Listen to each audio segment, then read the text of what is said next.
Hey guys, in this video I'm going to show you how to put the date stamp on a photograph that you take with the camera Nikon s6300.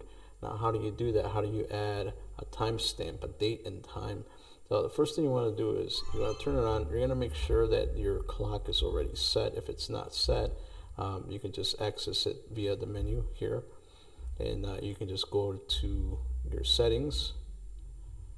Okay, and then you want to make sure that your times are set.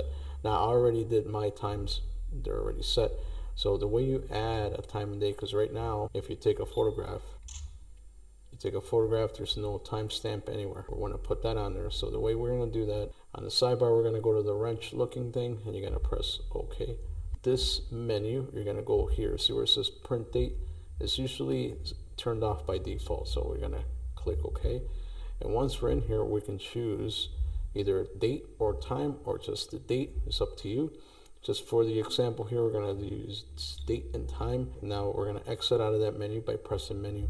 And now you can see that there's a little icon that appears, tells me that it's ready to take the photograph with the date on it. See that? Okay, so let's do that. Let's take a photograph and see what it looks like. Okay, so now we see, there it is. Okay, so as you can see, it printed the date on the photo itself. Once it's on there, it's on there. You can't really remove it, but if you need a timestamp on this Nikon camera, that's how you do it.